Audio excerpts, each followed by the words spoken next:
Hello everybody, I'm your host Hal Curtis and I'd like to welcome you to The Space Industry by SatSearch, where we share stories about the companies taking us into orbit. In this podcast, we delve into the opinions and expertise of the people behind the commercial space organisations of today who could become the household names of tomorrow. Before we get started with the episode, remember you can find out more information about the suppliers, products and innovations that are mentioned in this discussion on the global marketplace for space at satsearch.com. Hello and welcome to today's episode. Thank you very much for spending time with us today on the Space Industry Podcast. We're very pleased to have all our listeners here and just as pleased to have our guest, who is Giovanni Pandolfi, the co-founder of LeafSpace. LeafSpace, we've had Giovanni and we've discussed LeafSpace on the podcast before, but for those unfamiliar, LeafSpace is a ground station network manager and operator that develops and manages ground station services for sort of missions all over the world and services, space services all over the world. So today we're going to talk a little bit about the ground segment as a service business model or operating model and dive into the benefits that it can bring to missions and services in the current space industry. But firstly, Giovanni, great to have you here with us today. Thank you very much for joining us. And is there anything you'd like to just add to that introduction? Or? Well, just thanks for you guys for having me here on the podcast. It's good to be back. Fantastic. Okay, so let's get into this. Now, the ground segment is an essential backbone of the space industry. If nothing came down, we wouldn't know if there was anything up there. So I wondered if you could give us a bit of a brief overview of the ground segment as a service operating model and explain why there might be room for changes or innovation in the market to meet these emerging capabilities.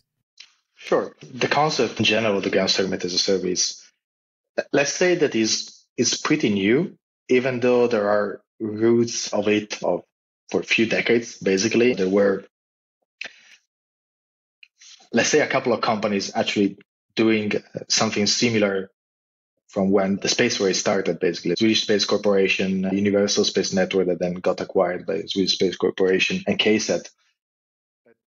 Basically, before was, let's say, more of a infrastructure as a service model. So let's have antennas sitting down a really special location and then lease time of it to satellite operators or to satellite users. Let's say that in the last years, and I'm glad to say that maybe also Leaf has its own push and its own role in this. We've seen more of a shift, not just from antenna leasing, let's say, business model, but to add some other layers to allow to have more abstraction on the actual use. That the comparison that we typically say is with cloud infrastructure. Before, maybe you were just using some server located in a really high reliability place in a data center. Right now, actually, you don't even access the physical server, but you access a layer of abstraction that then allows you to get definitely more reliability, but also to scale much faster, much better.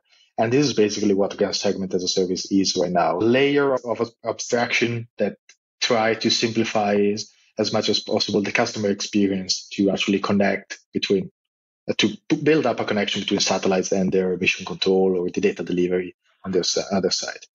And there's definitely room for innovation, I will say, in general, on how we communicate with space assets, because right now we're still like in the 20s or 30s of the terrestrial network here, because we had, like in the terrestrial side, we had switchboards or manual switchboards. Right now, in most of the cases, to use a ground segment as a service, still like that we need to book to specific slots to talk with a satellite. So I need to check where the satellite will be in a certain place at a certain time and then book, or to check if there is an availability over a specific station and book it. So it's a lot of manual process. Let's say it does make sense, or at least it should not make sense for the evolution of the space. If we see also historically in the world, as soon as we had a step function on how easy we communicate, we had a natural evolution of the economical system or the ecosystems in general, because we were able to much more information in an easier way. And at Leaf, we really believe that we need to push for that to happen also in the space sector, to have a really efficient and effective way of communication that needs to be definitely easy to have. So there's definitely a lot of space, let's say, for innovation in this. Right, excellent. So the thing behind the model is that the user requires access to their space-based assets at a certain time period with a certain level of data volumes, data quality, that sort of thing, but they are agnostic as to the ground station resources that provide that access and that data and that consistency and security. Yeah. There are different levels and different layers depending also on the, let's say, on the ground segment as a service provider. Each provider has a different flavor. On our side, we try to really abstract as much as possible to what the customer needs to do to interact with the network, to connect with their satellite. So we try to be as transparent as possible. There are different ways. We have seen that our method works because we have a growing and ever growing demand for our services, and we are able to deliver.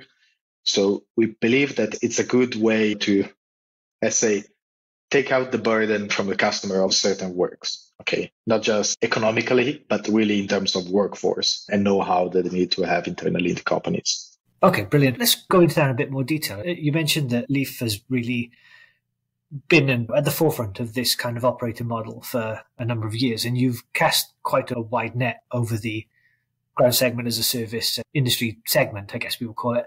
I wondered if you could give us a bit of an overview of how Leaf's services and solutions can help in saving time and saving costs for space missions. It also depends on what you compare our service with. If we compare with how we used to do back in the days, so basically building out dedicated ground segment for a specific mission, what we save is basically that you don't need to care of procurement of ground station, you don't need to care of researching for locations that have reliable power, reliable connectivity, and reliable, let's say, man work to actually do maintenance and so on.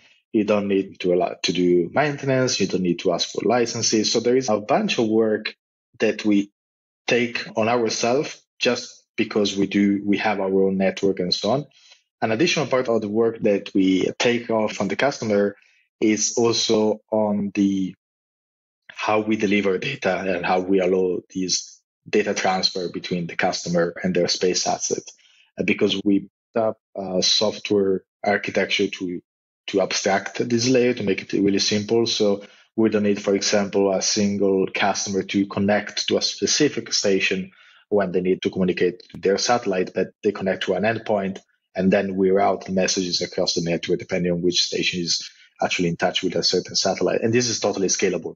So you don't need to rebuild everything from the ground. You don't need to send hardware all around the ground stations to be sure that the antenna itself is compatible with your satellite, but we developed that baseband processing software on our side. We rely on standards to help on that.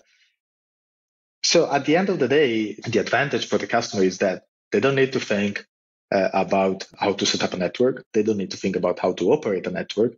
They don't need to think about how to maintain the network, and they don't need to have a team that is 24/7 looking at maintaining a certain reliability for the network. And in the space ecosystem, the new space ecosystem, this is really crucial because the new space is dominated by startups or scale ups. So whatever allows you to get faster to market or faster to revenue generation, the better it is. If you need to build up everything from scratch, it's a mess. And I can say that because we did a mess. It's always a pain. It's good for us to do it because we have different customers. We really reach a point where we can add a customer to the network and it's trivial for us. But if you need to do everything from scratch for just your mission, it doesn't make sense. And also, since the rate of innovation in technology is so fast, you can launch a mission, have a ground segment that is perfect for that mission, and then the following on mission needs a totally different architecture because of requirements that you didn't envision before. And this is something that we take into account in our design, in our deployment of the network, of course.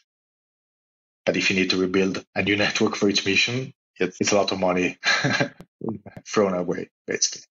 Yeah, absolutely. And I think also maybe the competition in the industry makes sense because there are aspects of missions that are becoming a bit more commoditized, and there are aspects where competition is increasing, and therefore teams need to specialize, or at least specialize in some aspects of their product or service that they can really be the leaders in.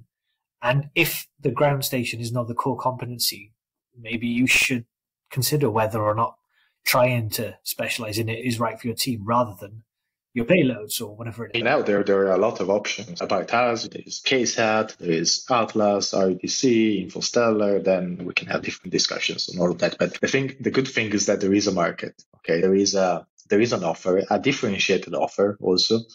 And I think just a few years ago, there wasn't such a thing. I understand why companies like Planet, Spire, they needed to build their own network because there was nothing on that. And it's also the reason why they built their own satellites. Okay. Right now, I believe the new space ecosystem really matured, or the small sat ecosystem really matured in such a way that there is a value chain. So you can actually, take advantage of the competition. Okay. And you can choose whatever suits you better. And it's also a push for providers like us to actually always strive to provide the best service. So it's definitely a big step that we have seen in the last 5 years, I believe, more that there is also less satellite operators that actually that they have in mind that of building their own proprietary network. Okay, they don't even have in mind. They just say, okay, I will get it. There is a commodity. There is also the opposite case where people think that everything is already ready and they can just plug in from 1 hour to the next one. It's not like that, unfortunately, especially for licensing. Planning is crucial, but it's definitely much better than what was back in the days. Excellent. And you mentioned the demand side of it coming from the industry and some of the satellite manufacturers you mentioned there. Now, we've seen that sort of the satellite industry is creating business opportunities in the NGSO market, or the non-geostationary orbits market.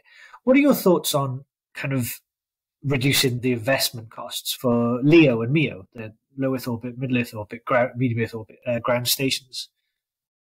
Yeah, it's definitely part of this business model in general. In fact, you don't actually, if you look at the space ecosystem in general, probably you don't actually reduce the overall investment in the ground segment, but you just divide the single investment of each company to that particular segment.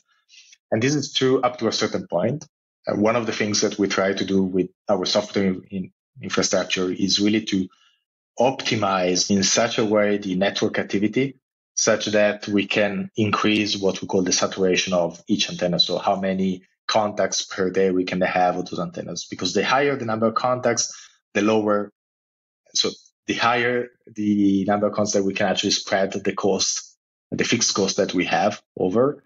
And so the actual lower price for the customer we can have.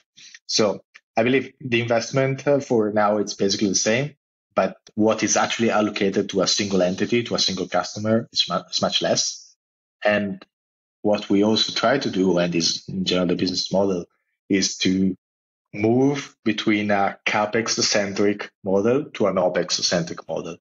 And when you have a startup, when you run a new company, you want to have, especially in a financial market that goes like that, you always need to think about how to optimize your costs. And the CapEx is CapEx. So once you buy it, you have it. And unless you have another financial route, you cannot change it or you cannot improve it. OpEx is bad for us, let's say, but you can switch it on and switch it off if you need it. Also on that side, we try not to tie our customers to specific long-term commitments and so on. We try to tie the customer to us because we have a reliable service and they are thriving in their business, and so they can buy more capacity for us. So that's also, I believe, let's say it's a risk management. Okay, we take some risk on our side, but to make it simple for our customers to thrive, and so that we have a medium and long-term return on that. And I believe, this kind of thing is right now is definitely, let's say, limited to LEO and MEO and non-GSO in general. But I'm starting to see more of this approach also to higher orbits, bigger satellites, and so on. Now, one of the examples that we have is that up to last year, we were really focused on small sat, let's say. So up to 400, 500 kilograms, that were our core thing. And now we are supporting satellites for more than 1 ton. So why? Because actually the requirements in some cases for the network doesn't change with mass. Okay, it doesn't change. If you have a reliable service that is good for what the customer needs, doesn't matter if it's small, doesn't matter if it's big, doesn't matter if it's in LEO, doesn't matter if it's in geotransfer and so on. I believe there is also a process that is starting to show off. That is basically, I don't need a network that is specifically designed to the requirements that I have, but I designed the mission to be in line to the network that already exists in such order to actually reduce the investment on the space segment. That's a new process. Of course, it will take some more time to actually evolve but this is also, I believe, a work for us and also our competitors to, communicate much better what we have already, what is actually operating, so that the customer can say, look, I spend this if I take this service, and I spend that if I need to build, or I need the provider to build a new network for us. So that's also a new thing that we see. Excellent. Yeah. So as you mentioned, those market forces coming into play in both ways, really. The supply forcing or encouraging you and other operators to innovate and to provide a great service, but also this is available for the demand. What can you do with it? And the nice thing is really that since customers are not, and let's say spending time, but because they spend time, but not excessively spending time on the ground, they can really concentrate on their business. And I believe that for example, the demand that we're seeing right now in terms of capacity, so traffic in our network, it's also limited to the market that our customers have. If you think, for example, of Earth observation, there is no mass market right now, okay? It's just government, mostly government, and some specific applications like assurance and so on. That already makes sense. But there is no mass market. So if we make it simple for our customers to scale their business as they need, and so they can focus on their business, then their demand will, of course, it's medium term, long term. But for us, also, when you look at the numbers on the market trends, you say, yes, it's growing, it's fine, but it doesn't get the actual potential of EO, for example, that skyrockets as the consumer market actually buy images, for example, buy analytics. And on the same case, like it's the direct to device market, that you're opening a big chunk of market that you cannot see right now in space. One thing is good projections of revenue growth. One thing is thinking on every vertical that can actually open up as soon as the business models for our customers are actually proven and made reliable. There's a lot of things going on, I believe. Yeah, excellent. Actually, that leads into my next question, the scalability aspect of the service you're providing. I wonder if you could explain the network cloud engine, because I understand this is part of what helps or enables customers to scale, particularly in new space missions or extending new space missions into a service based in LEO or whatever it is. Yeah, absolutely. So basically, the network cloud engine is what makes our network not dumb, let's say. So it gives a little bit of intelligence to the network. So it's basically it's a set of services running in the cloud that we use to orchestrate the entire network and the entire activity and provide specific interfaces to our customer. And on the interface specifically, the thing is, customer has one interface. Doesn't matter how many stations we have on the other side. They just connect to that. So let's say the work of the customers is definitely not linear with the number of stations that they get access to. So it's one time, that's it. Then it's on our side to actually grow the network to keep the demand. And the other thing is really related to what we discussed before about saturation. We need a way to be sure that we are running the network in the most efficient way. That's why we schedule the entire activity of the network based on customer constraints. So we don't have customers directly booking on the capacity of the network, but we take constraints like how many passes per day they want to have, the latency requirements, the certain constraint on the link budget that they need to have, and then we optimize it in such a way we can actually run our network at a really much higher capacity. Right now, we are running the network at around a little bit more than 10,000 passes per month. So it's 340, 350 passes per day on more than 70, I believe now 80 that we're doing. And we can see already that the saturation of the network is starting to grow. Right now, the average saturation is around 23%. So we still have 67% of overall capacity that we can allocate. But we have already some stations that run a really higher saturation, like around 60, 65%. There are locations, of course, that works better, where we have more customers and so on. So, of course, but the thing is that it's not really left to the bunch of customers to actually up that saturation. It's on the network engine to do that. And also, it's not really, not even the network engine is linear scales so linearly with the number of stations. That's because the architecture of the entire network and the console operation was built to have scalability in mind in both sense. On our side, more station, more customers, less work to activate new customers or to manage new customers, and also on customer side. It's one interface, one set of APIs. Of course, we always improve. So there is always some more, let's say, some integration work that the customer needs to do if we have a new feature, but that depends on them. So if they want that new feature, they develop the software to have that, and we have testing environment and so on. Otherwise, they don't. Yeah, that's it. Okay, brilliant. Thanks for explaining that. It makes a lot of sense. And as you said earlier, that making the experience of that layer of abstraction as pleasant as possible for your users is very important. It's all on the customer experience side at the end. The easier it is, the more customers will choose us because it's easier. And the customer experience, of course, involves the technical side and operations, but it also involves how the pricing is standardized, how the contracts are standardized. We try to standardize as much as possible, even though we have customers of really different sizes, from institutional to commercial or whatever. But we really try to standardize everything so that at the end it's really simple for the customer to choose. It's not endless conversation on which price this pass will have if I do over a location or if I do over another location and so on. So it's really to have the customer experience in mind to try to simplify everything. Of course, there are a lot of things that we need to improve.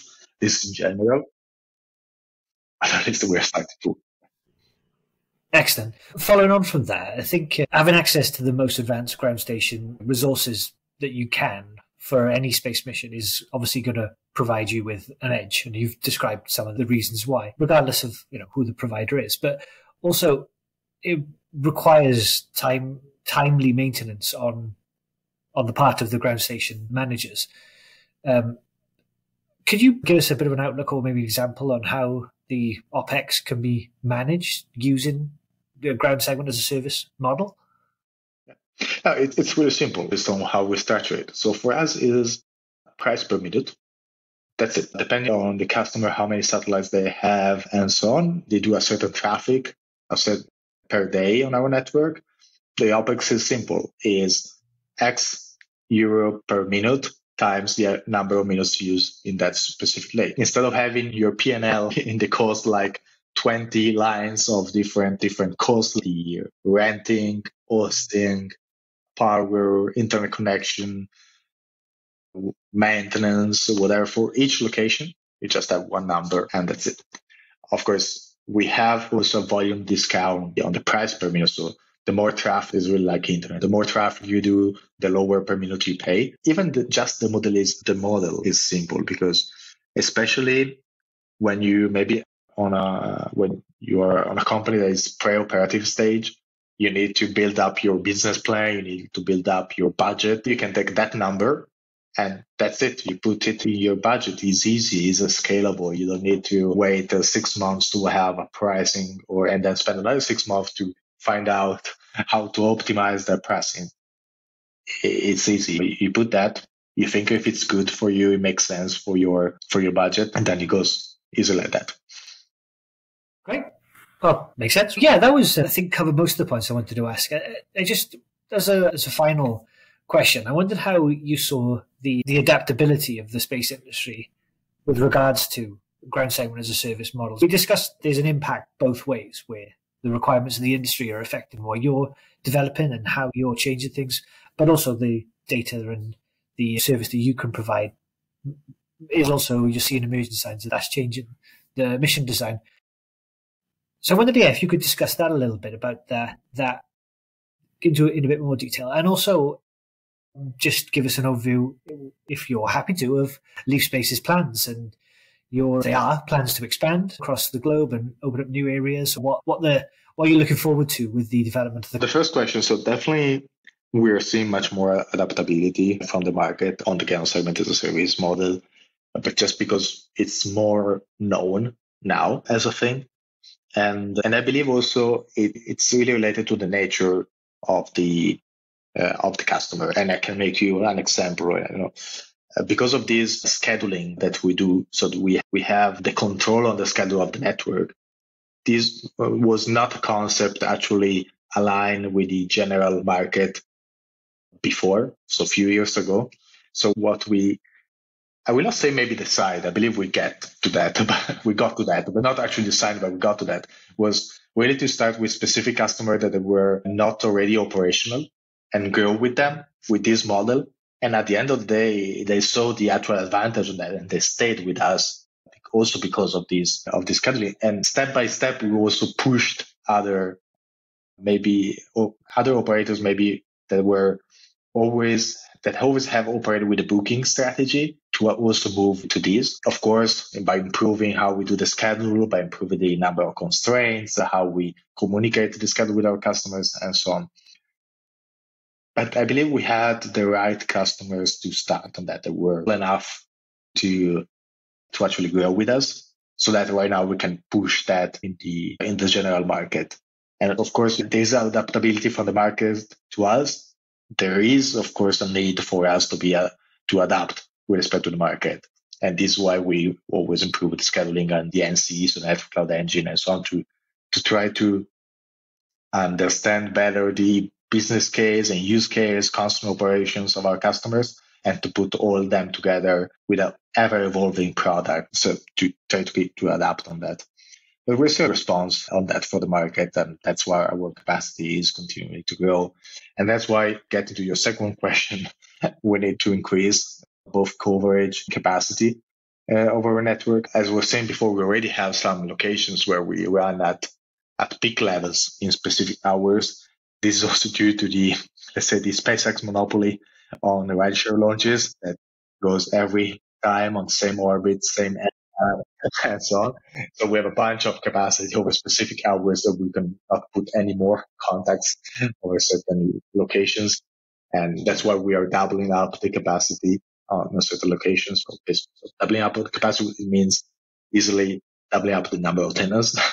And then, of course, adding coverage over a specific region of interest or close to specific region of interest. The Ukraine invasion, of course, played a pretty big role in the let's say an increase of demand from Earth observation operators over specific regions because of course the low latency needed to downlink that data.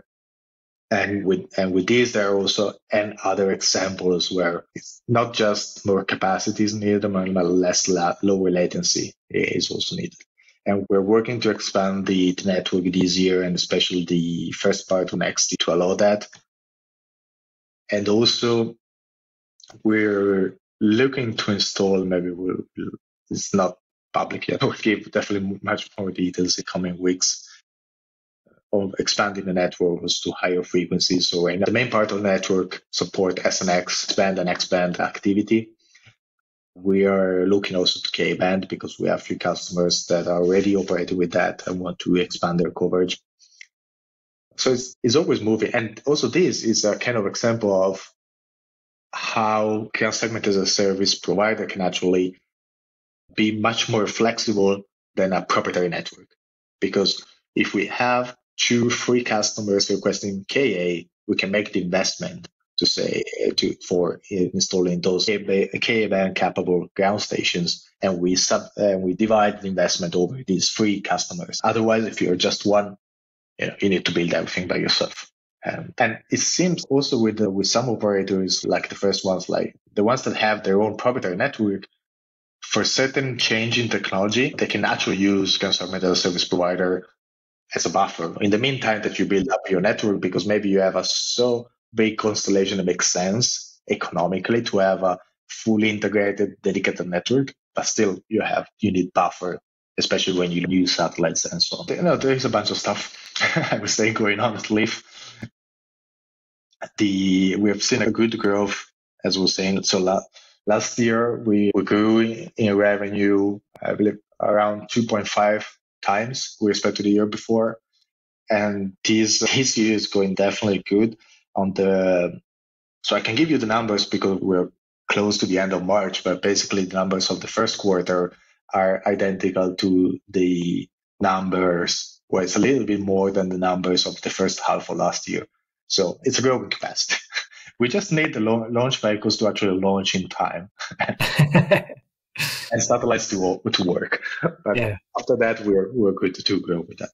Yeah, I think a lot of people would like those two things as well. So that's fantastic, Giovanni. Thank you very much for sharing all that. Very open of you to share plans for Leaf and the things you're excited about the company's doing. So it's a great place to wrap up our conversation. Yeah, really appreciate the insights you've given us into the ground segment as a service business model and the drivers behind it and how you see the industry changing and evolving. And I think it'll be really interesting for all our listeners out there to learn more about this topic. So thank you. Yeah, thanks to you, and thanks for hosting me. It's always good for me, but in general, to push more and to make some outreach about the ground segment is an underrated part. We'll see for the future. I think, you're working to change that, so that's great. Exactly. Brilliant, and thank you to all our listeners out there for spending time with us today on the Space Industry Podcast. As I mentioned, you've been listening to Giovanni Pandolfi from LeafSpace, and we will share some links to LeafSpace as a company, and if you would like to get in touch to discuss more of these topics or find out whether sort of service could suit your missions, your services, or the plans you may have in the future, the company will be more than happy to speak with you, and we will share up everything we can there. And obviously, if you have any questions on the engineering or procurement side that you might want to help with, remember SatSearch offers a free service for engineers and for anybody carrying out trade studies or procurement processes in the industry. So we're more than happy to help you with that. We'd like to thank you again for being here, and look out for our next episode of the Space Industry Podcast coming soon. Thank you very much, everybody. Thank you for listening to this episode of The Space Industry by SatSearch.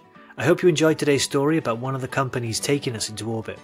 We'll be back soon with more in-depth, behind-the-scenes insights from private space businesses. In the meantime, you can go to satsearch.com for more information on the space industry today, or find us on social media if you have any questions or comments. To stay up to date, please subscribe to our weekly newsletter, and you can also get each podcast on demand on iTunes, Spotify, the Google Play Store, or whichever podcast service you typically use.